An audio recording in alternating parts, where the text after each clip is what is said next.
Deus poderoso. Olá, boa noite.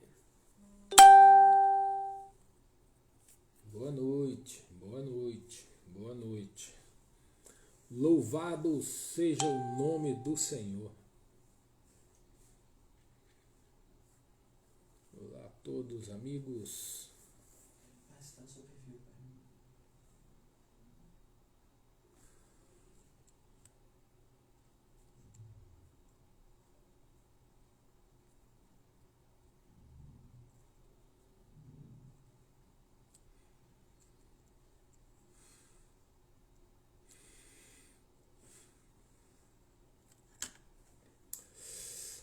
Irmão, em vez de entrar no perfil da igreja, entrei no meu perfil, é mole?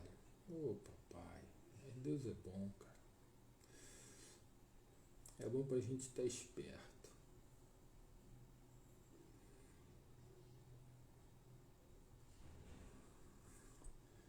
Agora sim.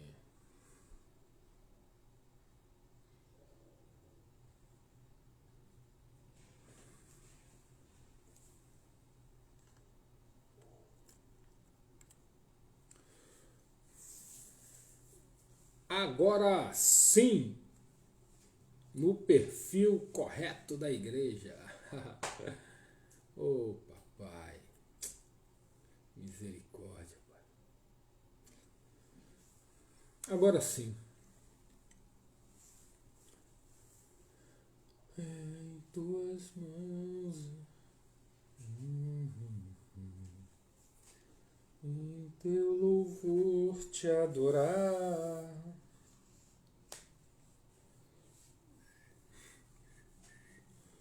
Oh glória, louvado seja o nome do Senhor.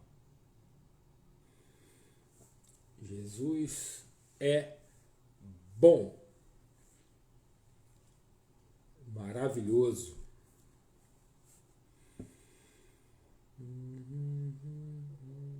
Vamos aguardar aí os irmãos chegarem.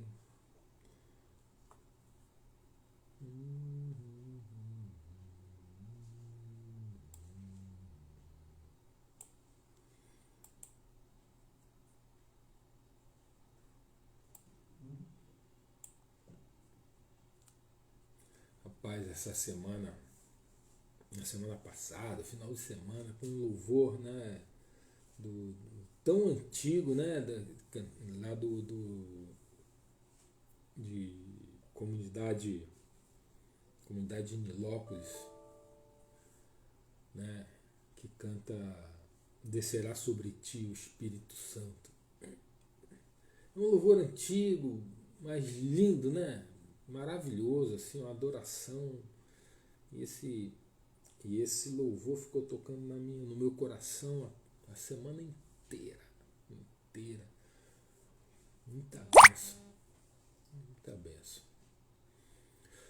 Let's go. Let's go. É isso.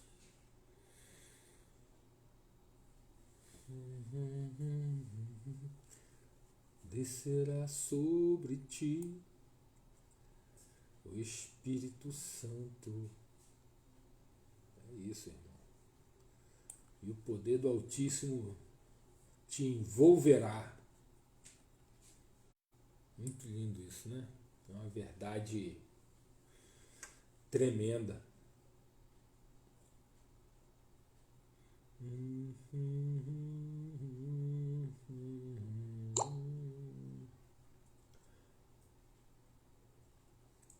Hoje vamos terminar o livro de Samuel, né? Vamos terminar, vamos fechar. Aí depois a gente fala de outro profeta. A gente fala de o último juiz, Eli e Samuel, os dois últimos juízes. E dali começa o tempo do reino. Começando com Saul, depois com Davi, enfim. E todo Salomão, daí daí em diante desandou, né? Voltou. Voltou. Reclamou um pouco aqui da conexão.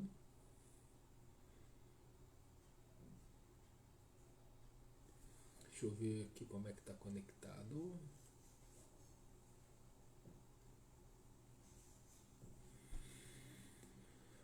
Vou mudar a conexão aqui. Deixa eu botar no repetidor aqui. Vai ver se melhora.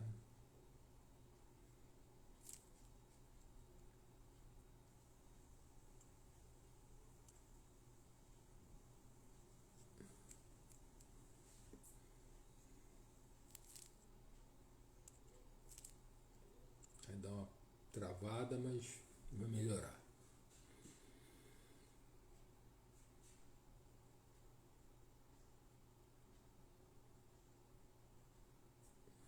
Vê se você está com internet aí, Daniel, para mim, por favor. Eu tô só no 4G só. Você está no 4G? Aqui para mim tá, a conexão tá ruim, cara. Eu posso ver aqui. Funcionando, por isso que eu vou repetidor. Na verdade não sei onde está. Vou ver aqui. Então eu vou aqui.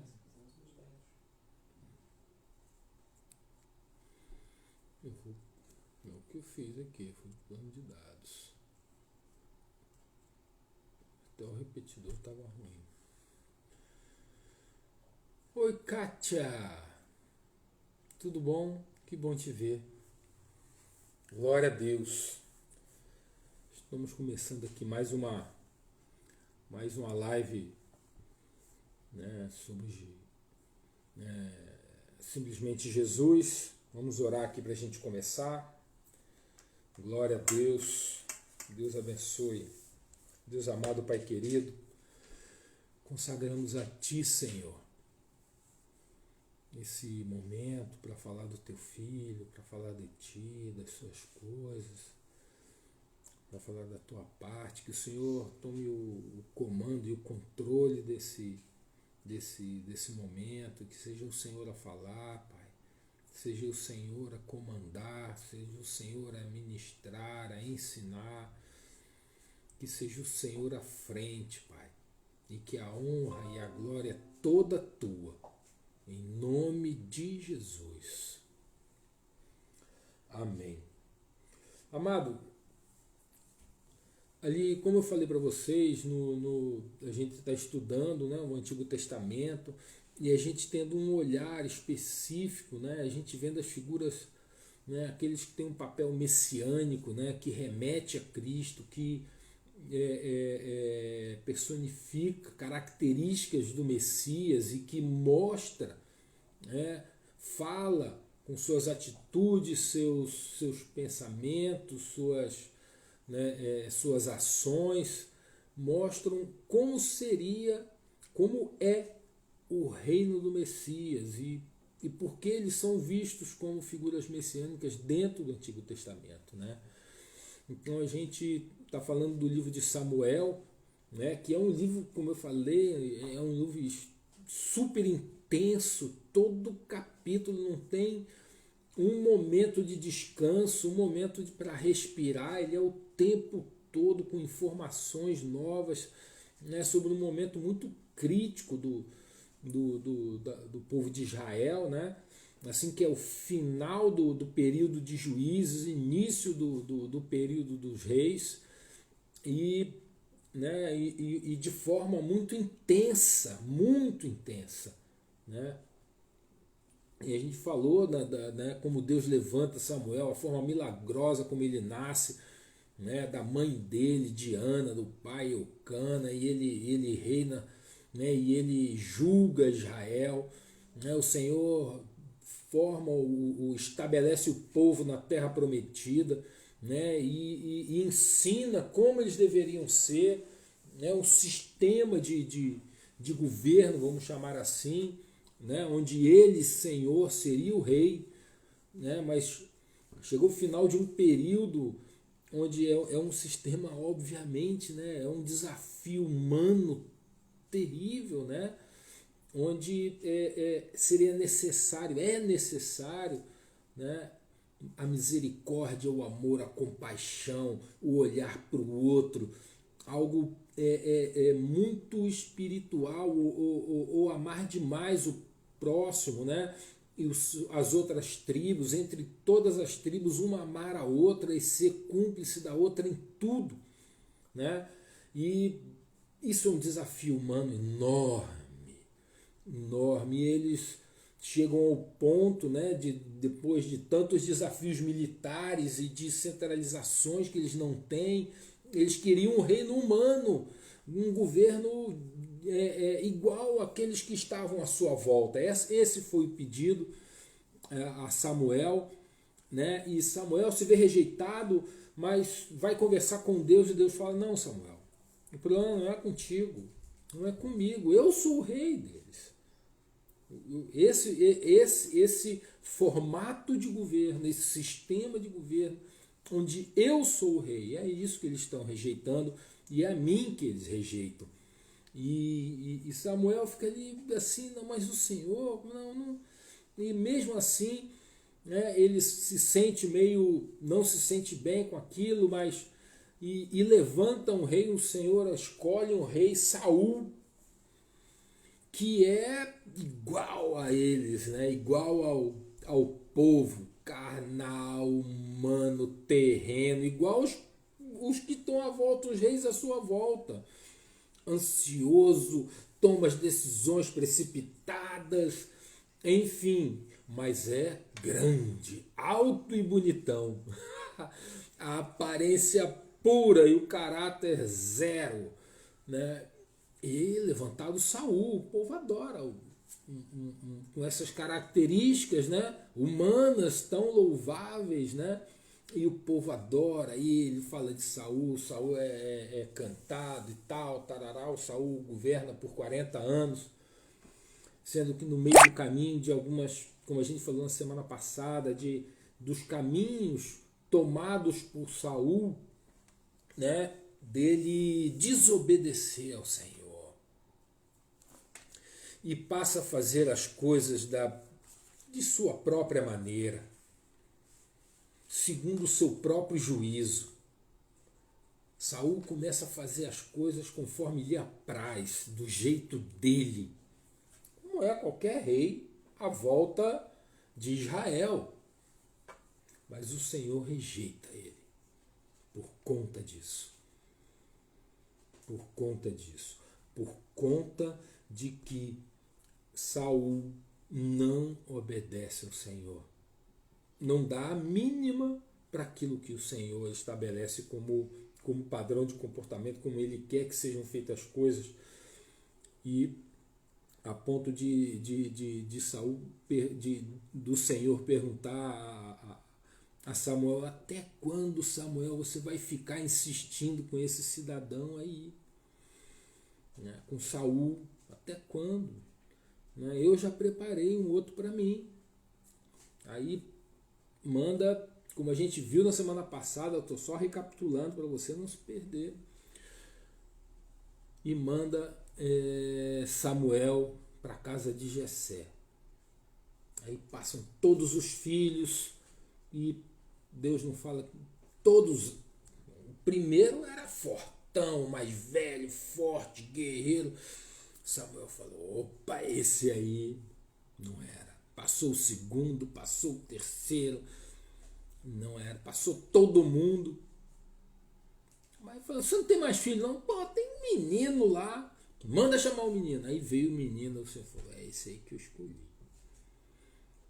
É esse aí que eu escolhi. Não é a aparência dele, mas é o que ele tem no coração. E esse menino era Davi, o escolhido do Senhor. E a gente vai falar um pouco hoje de Davi, né? Onde o livro de Samuel a partir de certo momento, né, ele passa a protagonizar essas ações por conta de Saul ter sido rejeitado pelo Senhor. E o Senhor escolheu um menino ainda, um jovenzinho, pastor, pastoreando as ovelhas do pai. Pastoreava as ovelhas do pai. Né?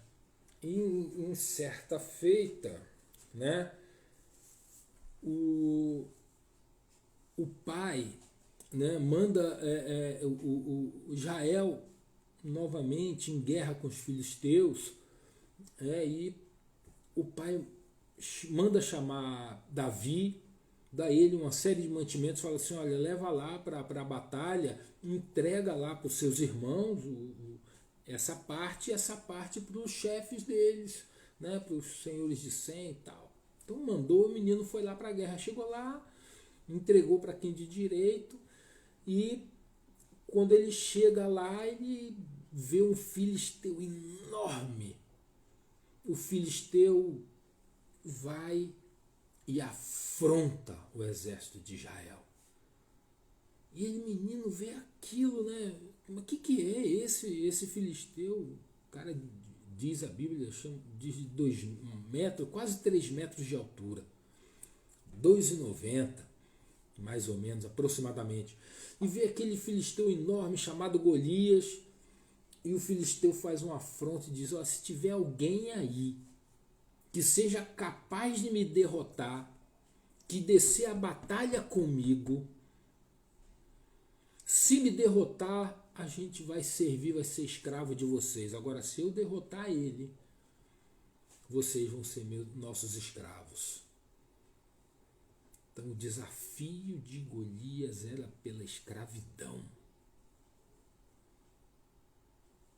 E aquilo ali chocou o menino Davi, né? Um cheio de fé, ungido do Senhor, o Espírito Santo agindo sobre ele.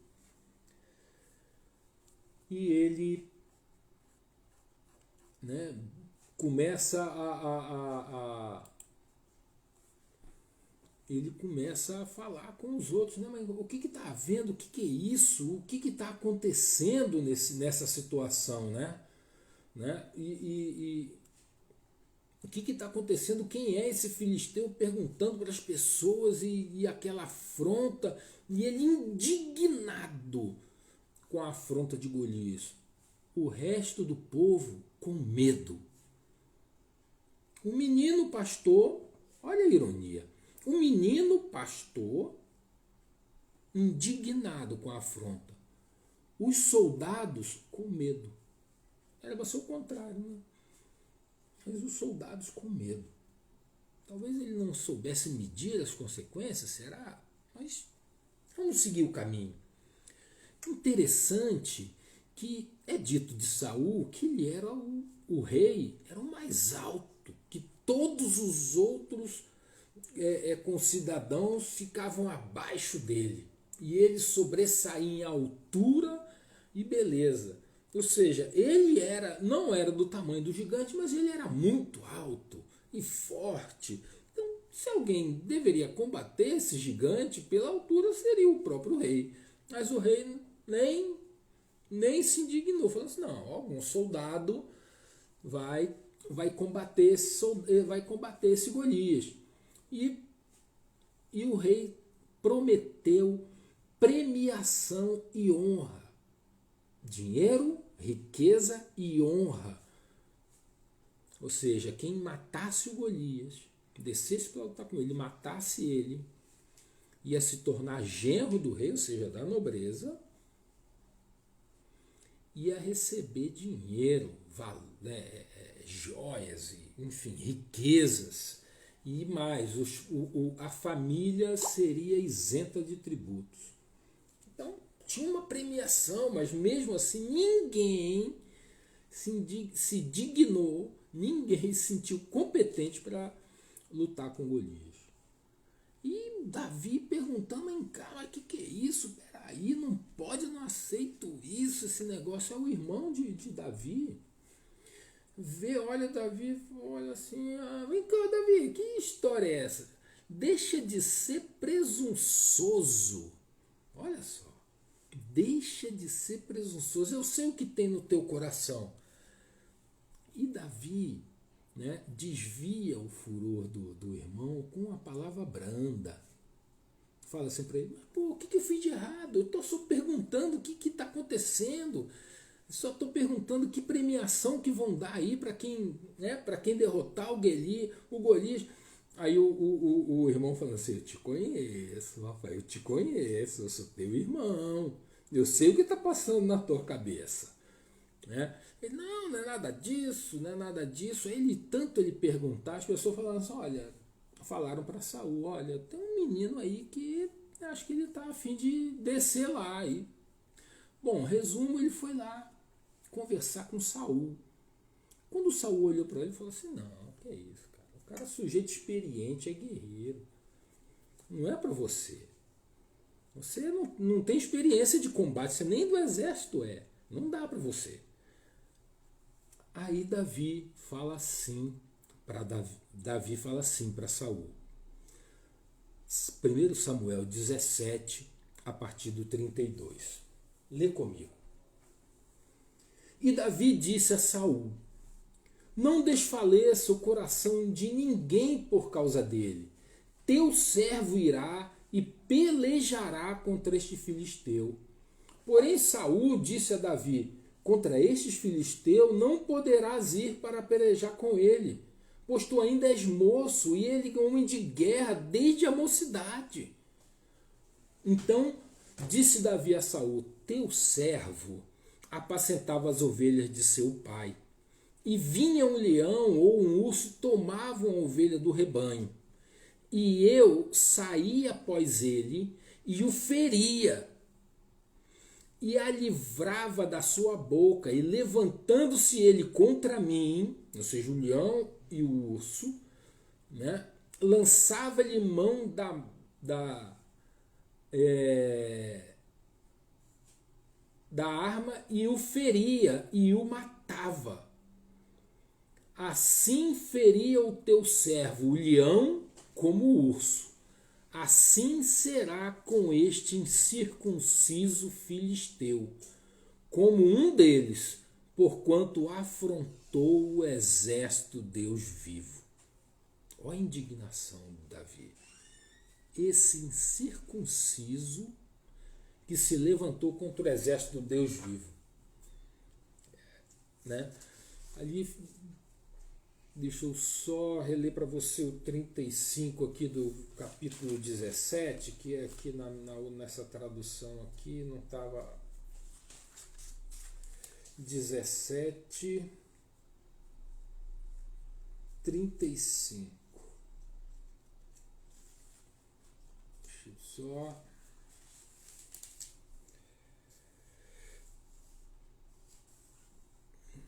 E eu vou atrás dele, dou-lhe golpes e o livro a ovelha da sua boca. Quando se vira contra mim, eu o pego pela juba e lhe dou golpes até matá-lo. Eu gosto dessa tradução da NVI, acho. Né? Eu gosto dessa tradução. Né? Ele pega pela juba e dá golpe nele até matá-lo. Então, assim, verso aqui, ainda no 35, ainda no capítulo 17 de 1 Samuel, a partir do verso 37. Disse mais Davi, o Senhor me livrou da mão do leão e do urso, ele me livrará da mão desse filisteu. Então disse Saul a Davi, vai-te embora e o Senhor é contigo. Se você está dizendo que você mata um leão e mata um urso, você mata um filisteu. É isso. Se ninguém apareceu para lutar com o filisteu, que seja um menino. Ninguém apareceu, homem feito nenhum, homem de guerra nenhum, aparece um menino que tem experiência de matar leão e urso, é esse que vai, é o único que tem. Até quando ele... E se...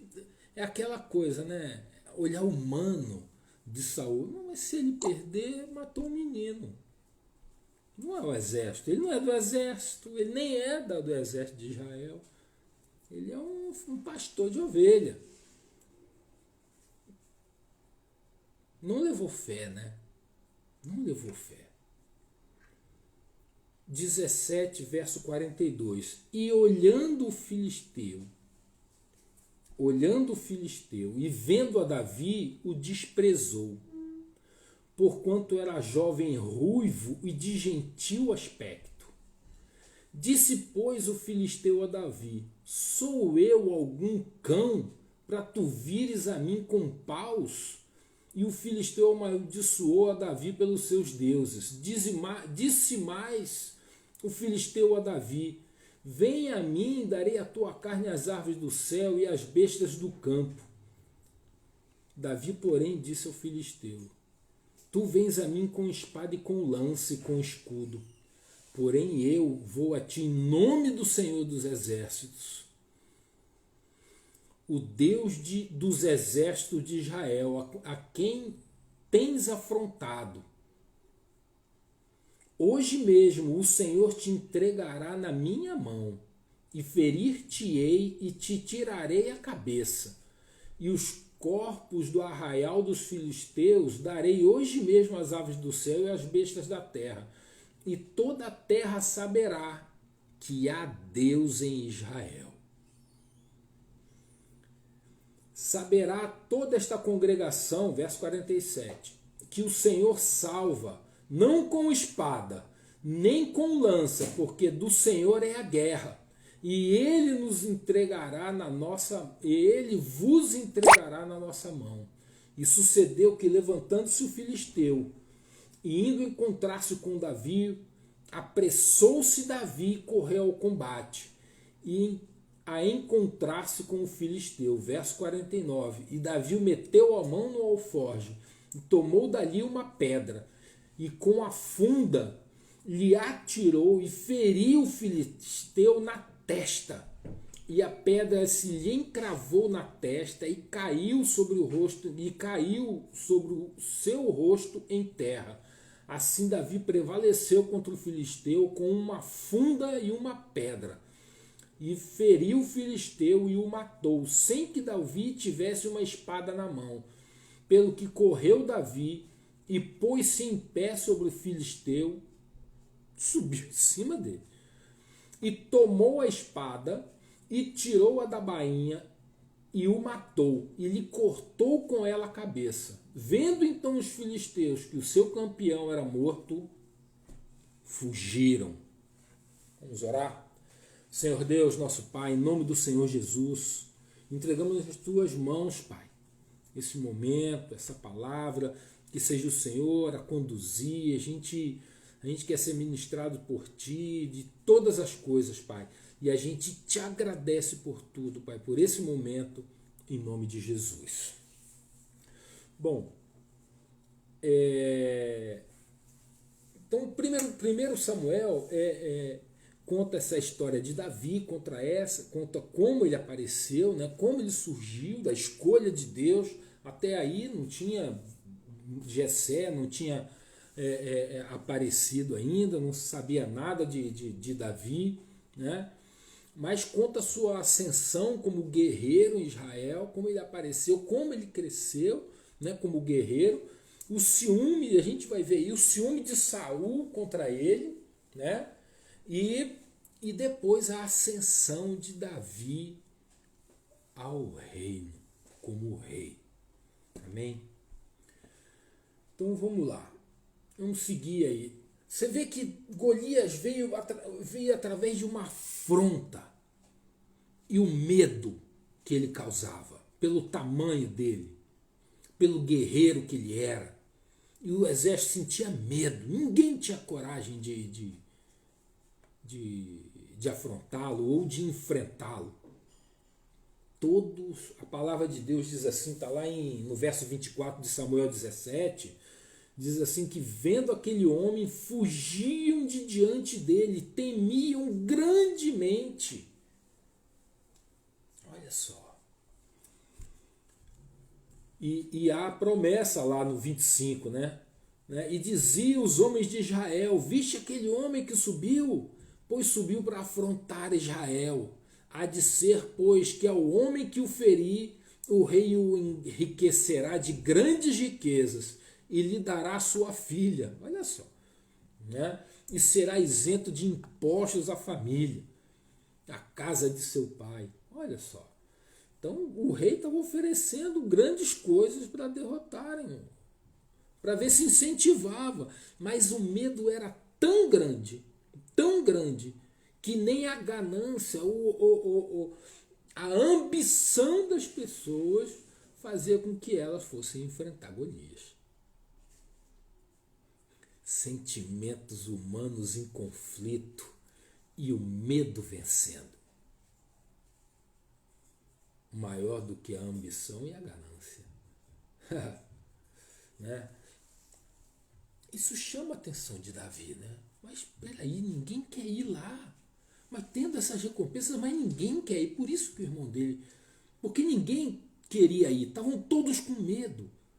E será que a pessoa não tem ambição em Israel? Ninguém tinha ambição de virar parente do rei? Óbvio que tinha.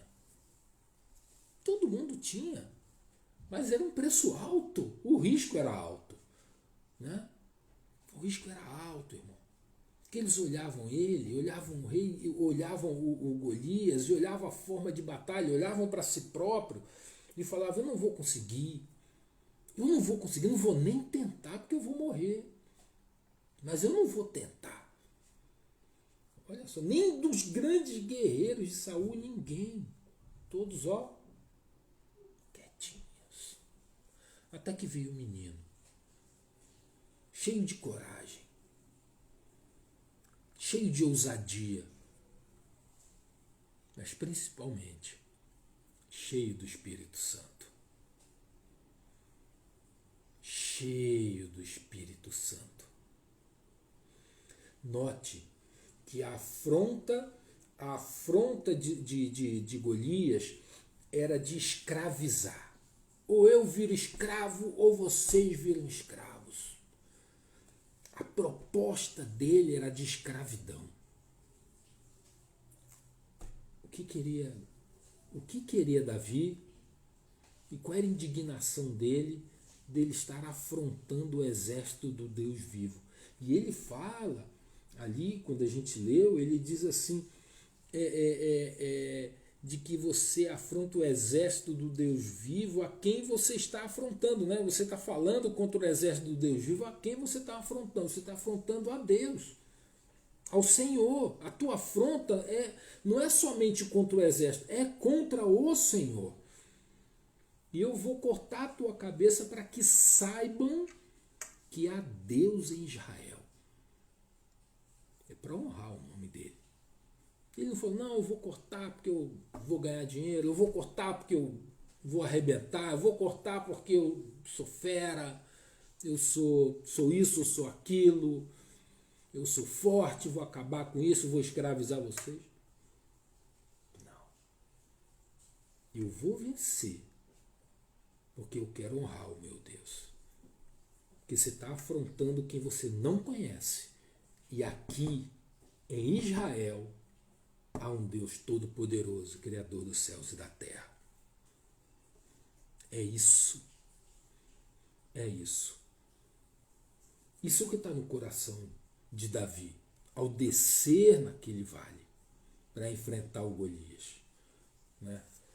E ele estava convicto, né, que aquela afronta tinha que ter um fim. Tinha que parar aquilo ali. Não poderia continuar. Né? Ele foi repreendido pelo irmão, mas com sabedoria, com mansidão, cheio do Espírito Santo. Ele não brigou com o irmão, não entrou em conflito. Ele desviou, furou do irmão, o irmão até deu de mão. Né? Assim, e ele se apresenta para, como a gente viu, para Saul, e Saul ouve o relato dele que enfrentou o leão e o urso, falou assim: não, eu vou confiar nesse menino, manda ele lá. Mas Saul faz mais. Saul faz assim: coloca nele a minha armadura. Porque ele não tem nada, ele está aí com a roupa que ele veio do corpo aí, da viagem. Ele veio com a roupa de pastor, como é que ele vai descer lá para combater o filisteu? O filisteu todo aparamentado e o menino vai descer com roupa de pastor. Não, bota a armadura no menino. Não dá para transformar o menino da noite para o dia, nem da noite para o dia, de minuto para minuto, num guerreiro, num soldado treinado. Não dava para botar todo aparamentado, espada. Não, não dá, não dá. Não dá. Não era esse o caminho. Não era esse o caminho.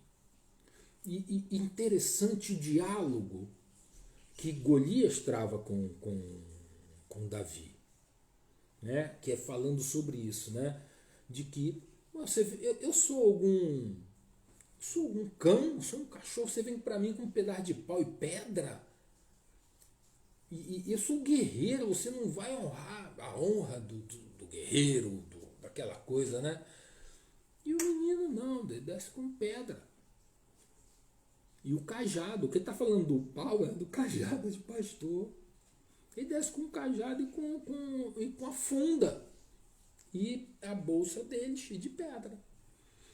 Ele falou, não, peraí, aí não. O que é isso? Eu vou acabar com você, vou dar o teu corpo para as feras comer. Assim, Golias estava olhando por um lado natural, porque ele não conseguia enxergar mais do que os olhos dele podiam ver. Davi estava olhando em outro ângulo, né? Davi estava olhando por outro lado.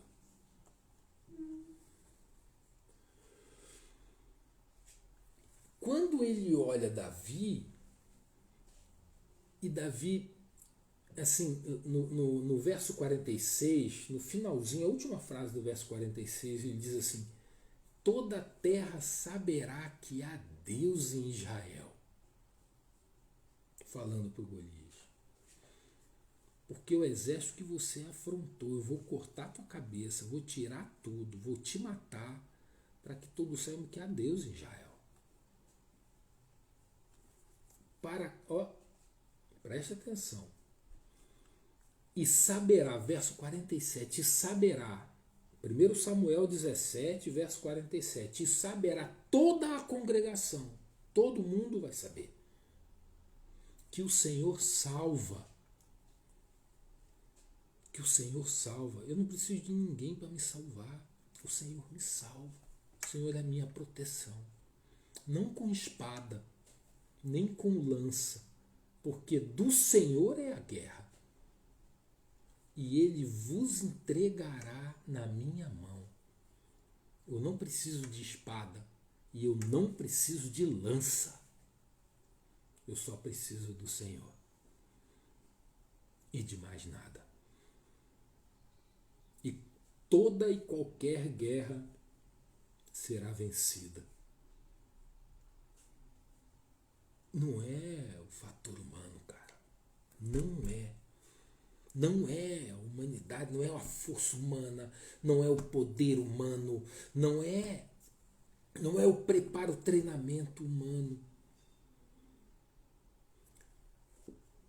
Mas primeiro, a vontade de honrar o Senhor, de estar indignado com aquela situação. Mas ele não foi a galega, vamos dizer assim, a Bangu, como a gente diz, né? Ou de qualquer jeito, ele não foi de qualquer jeito, né? Assim, isso faz a diferença, porque um veio olhando o lado natural como grande guerreiro, o outro era ungido de algo que o filisteu não conseguia ver, e nem o próprio Israel via, porque Davi foi ungido em segredo. Na verdade, somente os irmãos sabiam, estavam todos quietos, né? Mas ele era ungido do Senhor, ele era escolhido de Deus. O Espírito era com ele, Deus era com ele. Assim, e essa luta dele, de Golias de Davi com Golias, é a nossa luta contra as hostes espirituais da maldade. Assim, porque o inimigo vem com toda a força dele contra nós, com seu poder, né? Agora, se a gente vai combater com a nossa humanidade, se a gente vai combater dentro da luta que a gente tem nesse mundo, a gente for combater com as armas humanas, a gente está frito, nego. A gente está frito. Se a gente for combater no cenário de Golias, no cenário humano, carnal, terreno, a gente está perdido. Não é isso. Golias, na verdade, o que Davi fez foi tirar Golias da zona de conforto. Levar Golias para um outro tipo de guerra que ele não sabia nem como era. Não era com espada, com lança, escudo. Era um socão, um pedaço de pau e pedra. A gente vai falar disso mais adiante, né? Então, a vitória de Davi sobre Golias, né? Ela veja que eu estava falando da estratégia de que Davi, olha só como é no verso 40 do capítulo 17, diz assim: e tomou o seu cajado na mão, Davi tomou o seu cajado na mão, e escolheu para si 5 seixos do ribeiro. Então ele foi para o riacho, um cajado, escolheu 5 pedras. Não precisava de mais. Talvez o André levasse um zilhão, um caixote cheio de pedra, até não tiver mais como tacar pedra no gigante. Mas ele escolheu 5. Eu não sei se ele era tão bom com a funda, ele falou assim, cara, 5 já é demais, porque eu não erro uma pedrada. Eu não erro. Talvez ele tivesse, assim, a partir do seu conhecimento, de sua habilidade com a funda, ele levou 5 como fosse o suficiente. Ou o próprio Espírito, e eu creio assim, que o Espírito Santo guiou ele. Se o Espírito Santo talvez falasse para ele, não, leva só uma, vai ser suficiente, ele levaria, mas talvez ele ficasse meio nervoso. Leva 5, Davi, leva 5. Ele levou 5 pedras e mais o cajado e a funda. Quando ele desceu a montanha, o que Golias viu? O menino, o cajado, a bolsa de pastor, o alforje com as pedras dentro e a funda, mais nada, que era um pano que ele girava a pedra e arremessava para ganhar impulso e ganhar velocidade. Preste atenção, é muito. Pro Golias ele falou assim, não, peraí, cara, que é isso? Não, isso não é guerra, isso não é batalha, isso. O que está havendo? Né? Assim, apesar de ser inexperiente no combate, né? Davi foi se preparar com a arma que mais ele conhecia, que era a funda. Então, assim, ele era habilidoso com aquele instrumento, né?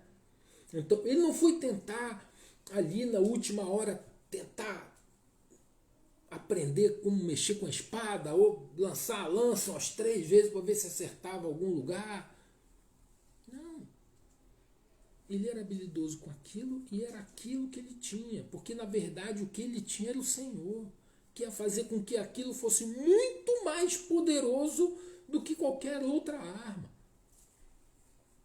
Entende a diferença? Às vezes a gente não quer aprender na hora, quer fazer. Então eu tenho que aprender a lutar com a espada da noite para o dia. Não é isso, irmão. Deus vai te usar com o que você tem. Deus vai te usar com a tua habilidade que você já tem. E é com essa habilidade que Deus vai libertar a tua casa, os teus amigos, vai libertar das situações que você está vivendo. E é isso, cara. Né? Então o Davi não foi lutar segundo Golias. Ele impôs a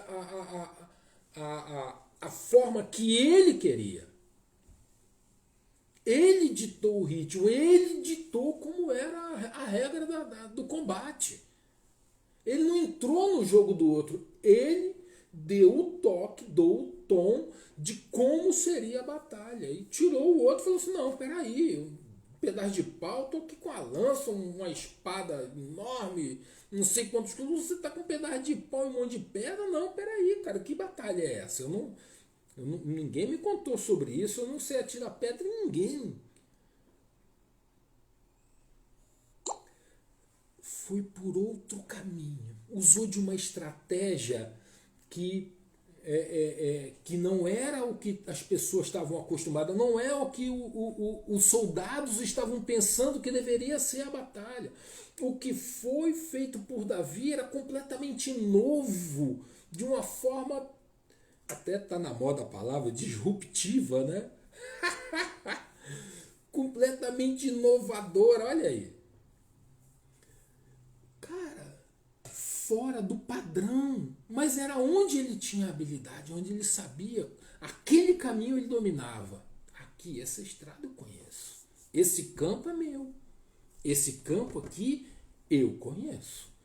Vem você pro meu modo de jogar e não eu entrar no teu jogo.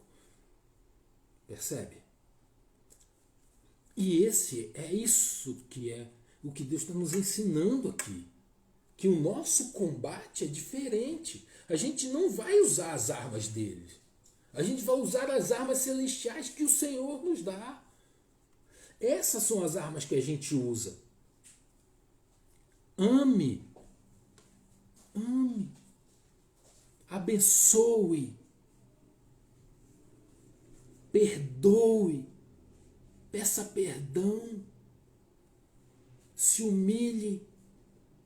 Se arrependa. Tenha paciência. Tenha paciência. Ore por aquele que está te perseguindo. Interceda por ele. Lute por ele. Abençoe ele. Faça pelo teu próximo aquilo que você gostaria que os outros fizessem para você. Haja com os outros segundo você acha que os outros deveriam agir contigo. Percebe que isso é uma arma poderosa? Destrua o mal fazendo o bem, sendo bondoso. Olha aí. Isso é a arma de Jesus, cara. É assim que Jesus agiu. Jesus agiu assim. Ele amou, intercedeu, perdoou,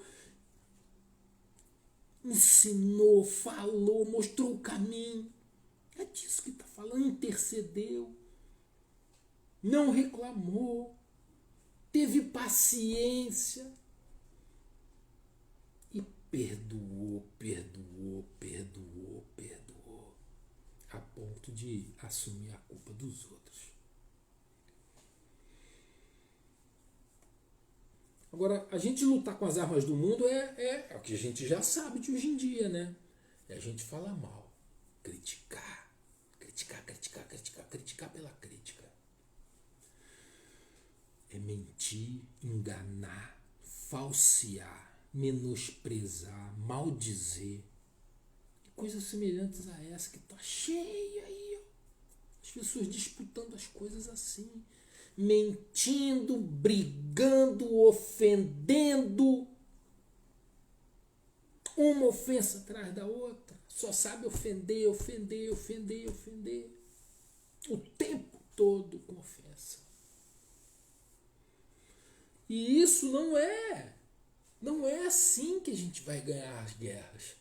Porque quando a gente tira o inimigo, quando a gente faz isso, o inimigo fica doido. Fala assim, não, peraí, eu tenho que Eu tenho que fazer um jeito. É ele falando, é a mesma coisa que Golias falou. E agora eu sou algum cão, tá vindo esse cidadão aí amando as pessoas, perdoando o cara que eu instiguei para brigar com ele, ele tá perdoando a pessoa. Não, isso não vale não, isso não é uma boa briga não. Mas é isso. Percebe? Isso foi o que Jesus fez, cara. Esse é o caminho que Jesus ensinou. De destruir o mal fazendo o bem. Amando, sendo bondoso. Né? Até com aquele que o traiu. Com um beijo. Lembra disso? Pois é. Né?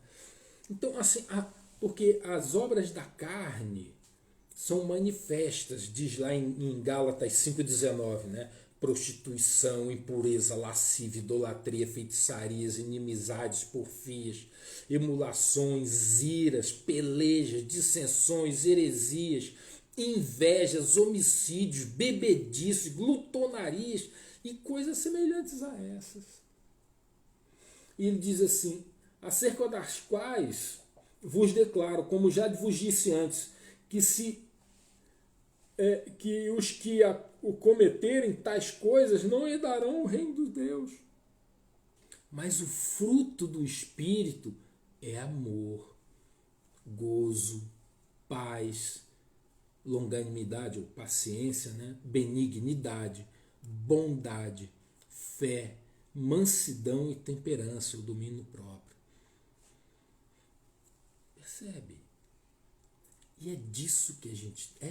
Essa guerra de Davi e Golias tem esse componente. Um está no espírito, o outro está na carne. Um ganha, um vence e o outro perde. A nossa carne precisa ser derrotada nessas coisas. A gente tem uma opção para fazer. E esses dois combatem dentro de nós. Carne e o espírito. Um combate contra o outro. Né? Quando Davi desceu, ele já tinha a estratégia pronta. Né? Ele ia lançar a pedra no gigante e iria acertar. Ele precisou de uma pedra.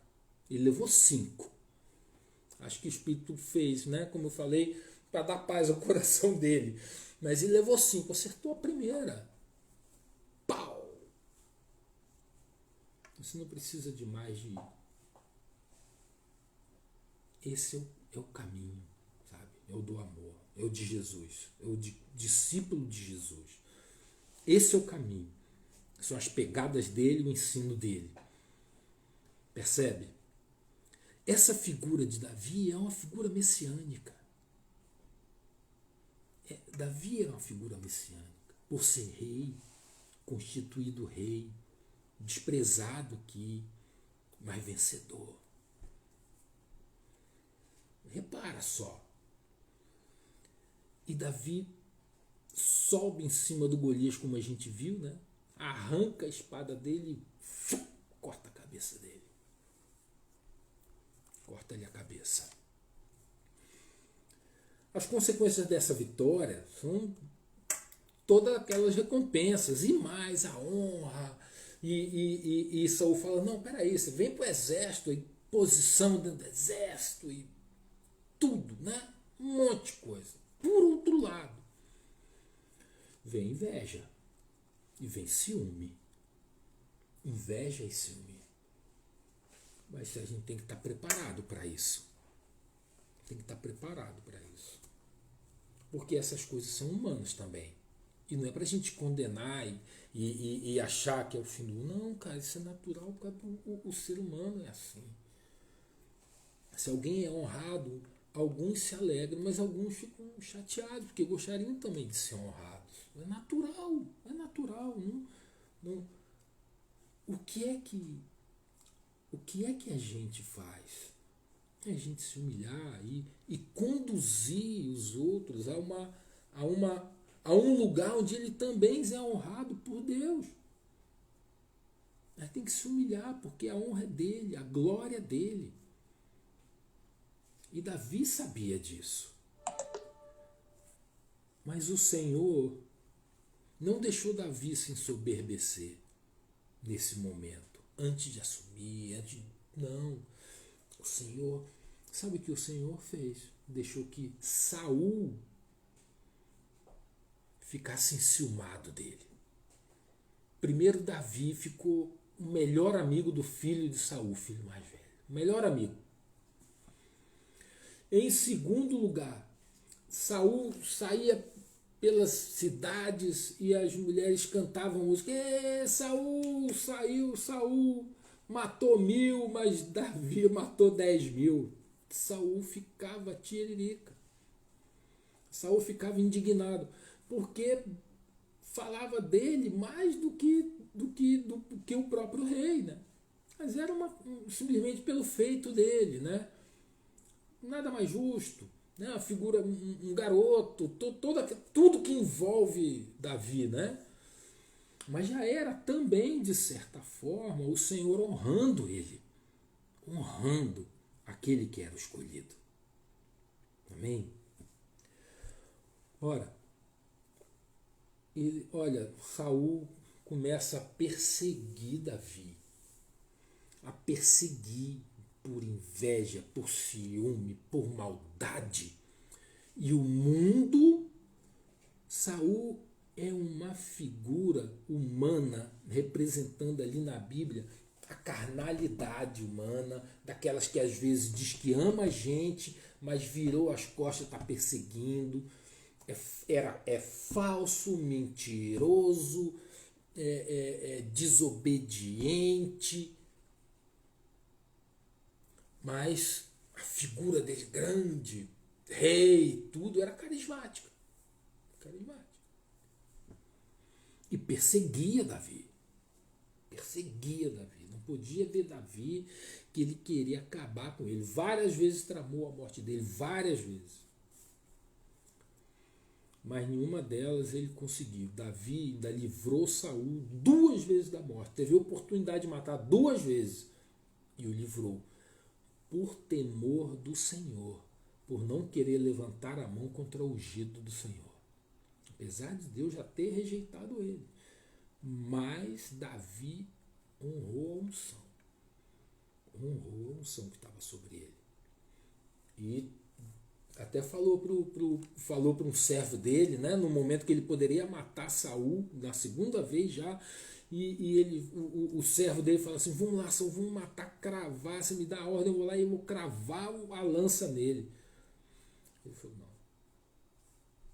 deixa ele. Quando o Senhor quiser, o Senhor vai matá-lo, vai levá-lo. Não sou eu que vou cumprir esse papel, não, nem você. Quando o Senhor quiser, Deus vai fazer. É lindo isso, né? Ou seja, eu não tenho que tomar as coisas pelas próprias mãos. Não sou eu que vou fazer justiça pelas próprias mãos com ninguém.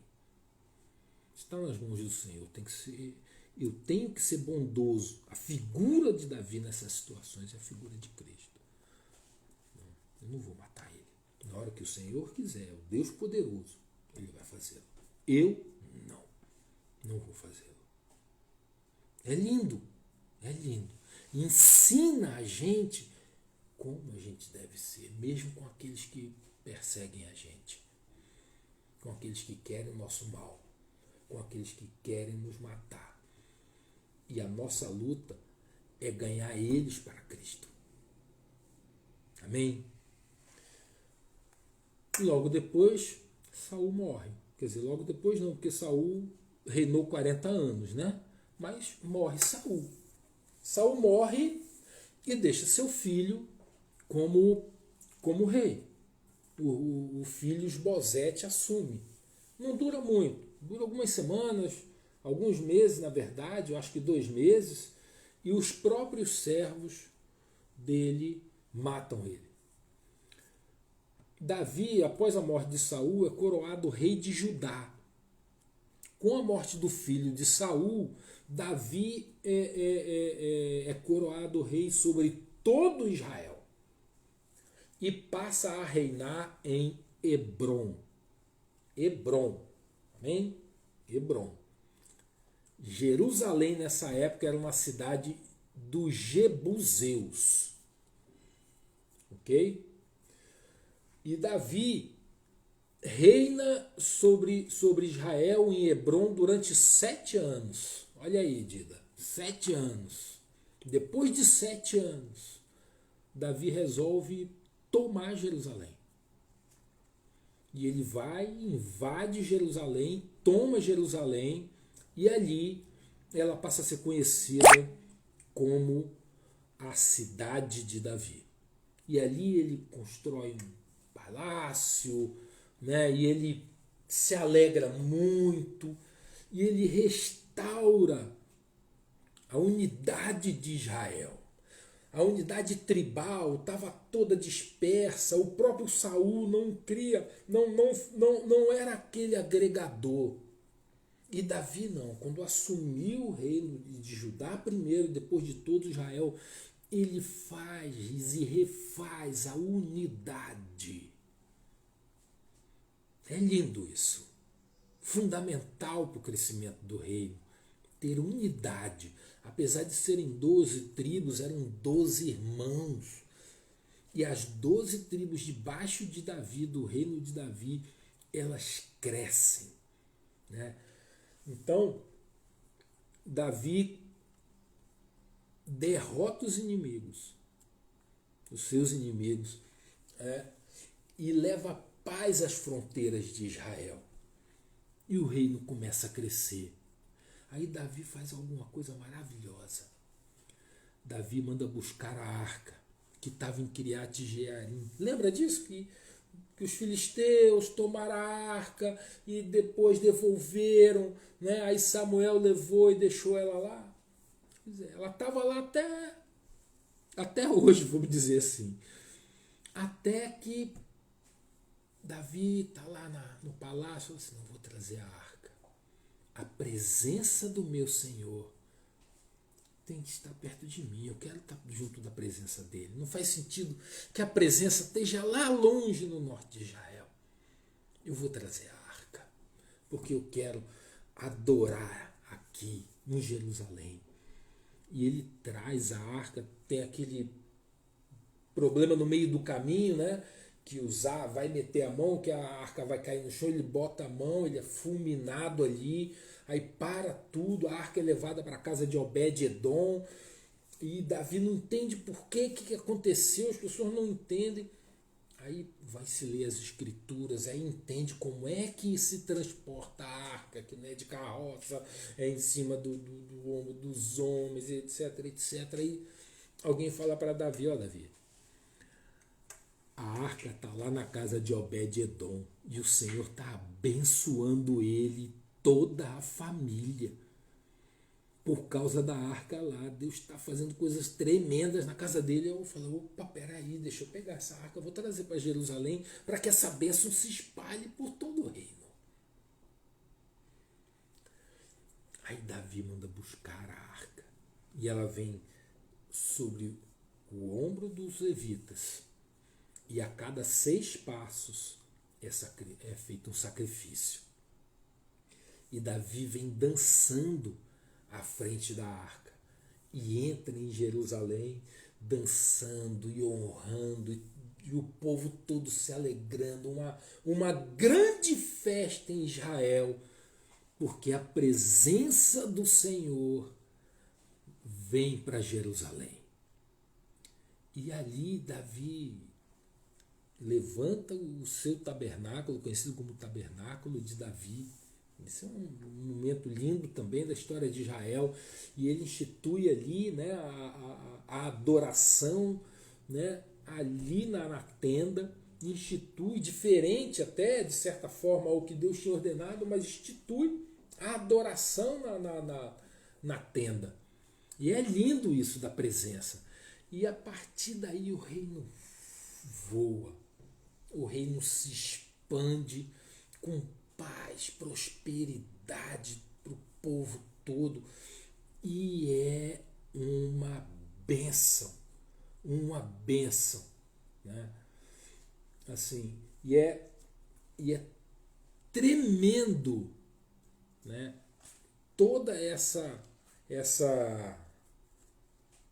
situação da arca. Até que Davi tem uma outra ideia. Davi tinha muitas ideias, né? Aí fala assim para Natan: Natan, eu estava aqui pensando, estou num palácio tão bonito, eu vou construir um templo para o Senhor, também uma casa para ele. Eu tenho casa, você tem casa, todo mundo aqui tem casa, e ele não tem um templo, não tem um lugar, tem lá a tenda. Aí Natan fala: genial, Davi, você é um gênio, Deus está nisso, hein? E aquela alegria entre eles e tal, o Natan, o profeta, vai para casa amarradão. Aí Deus fala com ele: não é bem assim não. Olha o dedinho. Não é bem assim não. Davi é sanguinário. Davi não vai construir uma casa para mim não. E eu lá preciso de casa. Eu preciso de casa. Nunca pedi casa para ninguém. Estou no meio de Israel um tempão, viajando de tenda em tenda. Não preciso de casa. Para que eu quero uma casa? Mas por causa disso, aí Deus faz uma promessa a Davi. Manda e fala para ele: olha, eu não vou ler aqui todo, né, mesmo porque a gente já está passando da hora, mas só para você ver a promessa dele por conta da adoração e do amor e do querer edificar, do querer fazer. Mesmo que seja além do alcance dele. Às vezes a gente é assim, quer fazer coisas que estão além do nosso alcance. E o Todo-Poderoso nos corrige, nos mostra: olha, André, não é, filho. Menos, André, menos. Não é isso tudo, não. Menos. Né? Falou para Davi. Mas Davi, olha, mas mesmo assim, o teu filho vai construir. Você não vai construir, mas o teu filho vai. E o reino dele vai se expandir, vai ser enorme. Ele vai ser muito honrado. E não vai faltar rei em Israel da tua linhagem. E mais, o teu reino não terá fim. Que isso? Você está falando de quem, irmão? Agora fala para mim, essa promessa ao rei Davi. De que ele está falando? É o reino de Davi ou dos filhos dos... Estava falando do Messias que viria da casa dele. Iria descender dele. E que o reino dele, o reino do filho, do Messias, viria da linhagem dele. E esse reino não tem fim. Que é maior honra do que essa? Que é maior promessa do que essa? Meu amado, eu vou ler aqui para você essa passagem. Aqui Natan repreende Davi, tarará, babapá, 2 Samuel 12.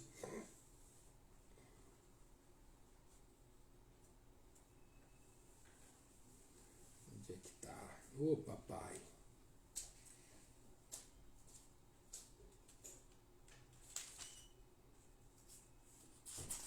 12 é outra história.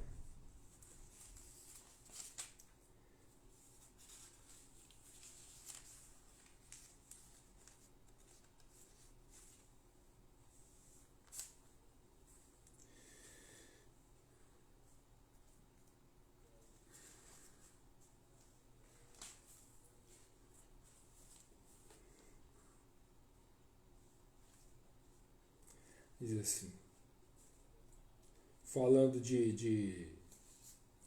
dos descendentes de Davi, no capítulo 7, a partir do verso 15, diz assim: mas nunca retirarei dele o meu amor, falando dos descendentes de Davi, como retirei de Saul, a quem tirei do seu caminho.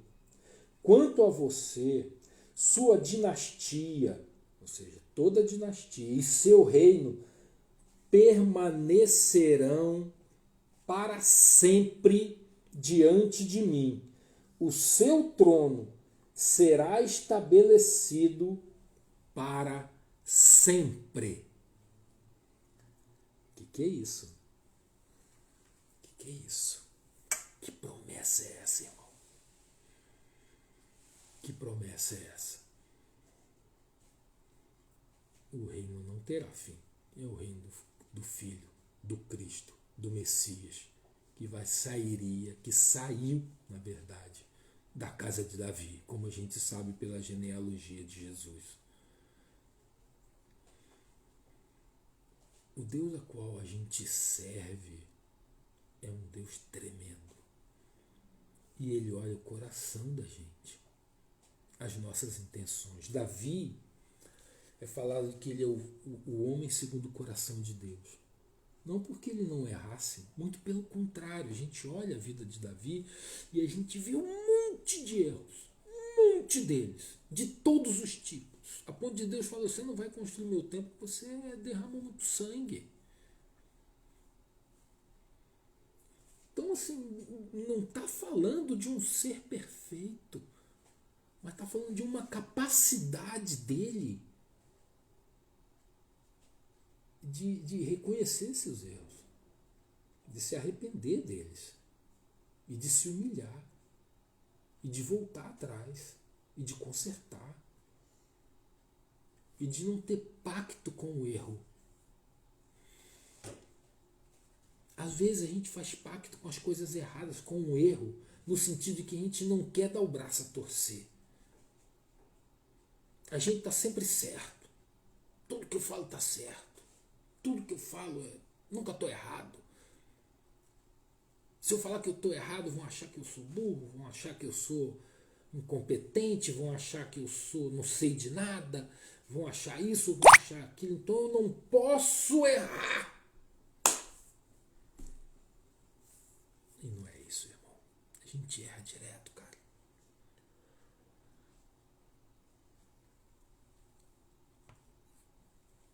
Eu, pelo menos aqui, me canso de errar.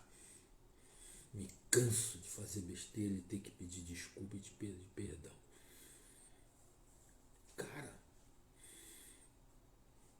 eu acho que a maior sabedoria, a maior característica da sabedoria é a gente ter o discernimento de que está errado e de que o outro está certo. Ou que, pelo menos, a gente deve pensar sobre aquilo e admitir se tem que estar errado. E mudar. Não, estou errado, mas não vou mudar. Vou continuar no erro. Então, para que descobrir que estava errado? Era melhor ficar enganado. É se arrepender, cara. A gente precisa aprender isso. A gente precisa aprender a se humilhar, sabe? E é disso que faz a diferença. É por isso que ele era um homem segundo o coração de Deus, que agradava a Deus. Porque Deus sabe que não tem homem certo. O único perfeito foi o filho dele. O único. Todos os outros. Então por que Davi seria esse homem segundo do coração de Deus? Porque ele tinha essa capacidade. Tudo que ali que Jesus ensina tinha no coração dele. Não é que ele não odiava, não se vingava, não ficava com raiva. Ele tinha todas essas características humanas.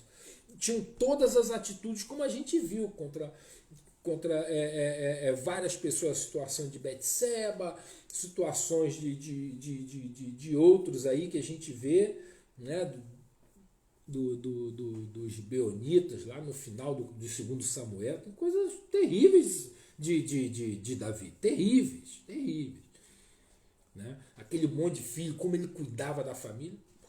Olha a família que ele teve, olha como ficou a família dele. Olha, né? Falhas humanas, cara. Falhas humanas. Como eu, como você.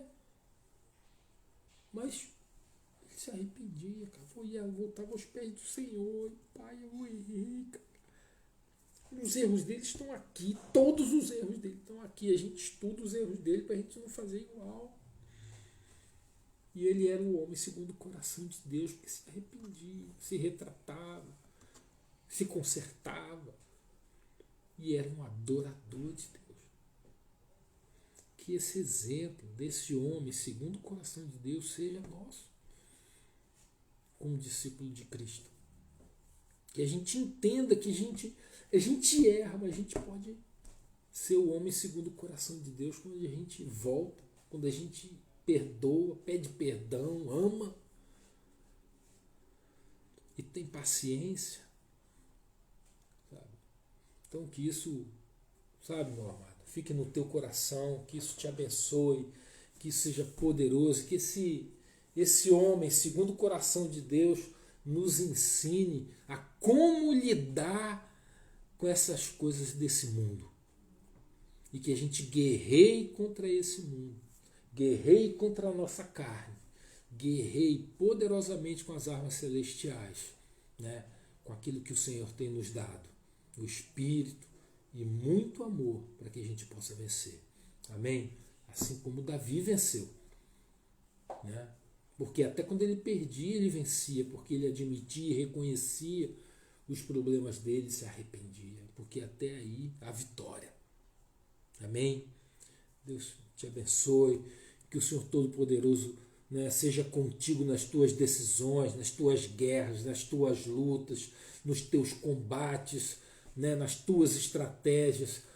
Toma, né, esse Davi, esse menino que se tornou homem, grande rei, e foi tão honrado pelo Todo-Poderoso, né, que você possa tomá-lo assim como uma referência de um homem, e além dele, e mais até, como Cristo, como modelo de homem, de caráter e de vida, né?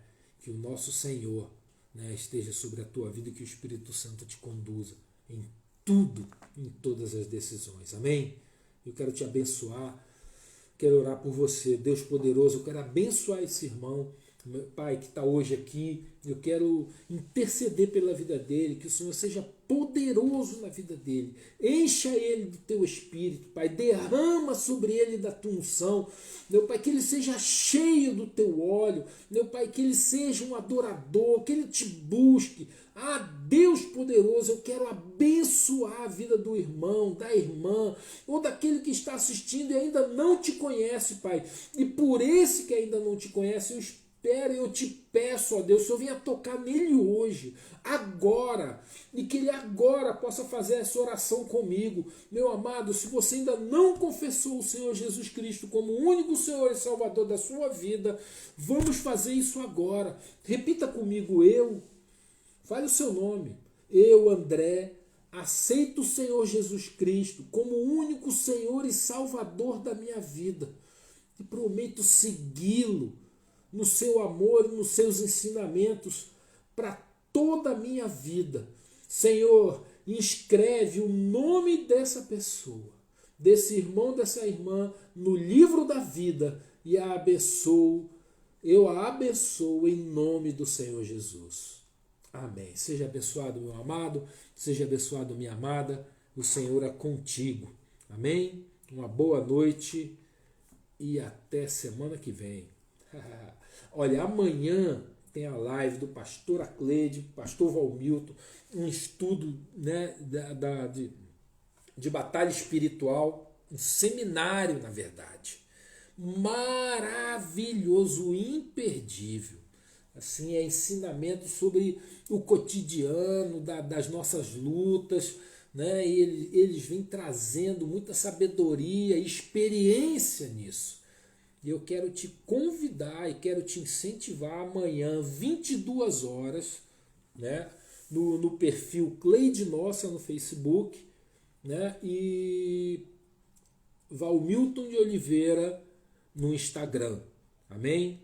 Mas aqui no Face da igreja sempre tem lá a chamada. Você pode olhar lá, aqui tanto no Instagram quanto no Face, você pode localizar a chamada para essas duas lives, para essas lives no Facebook quanto no Instagram. Amanhã, 22 horas, é bênção. Amém? Glória a Deus, meu amado, que o Senhor te abençoe.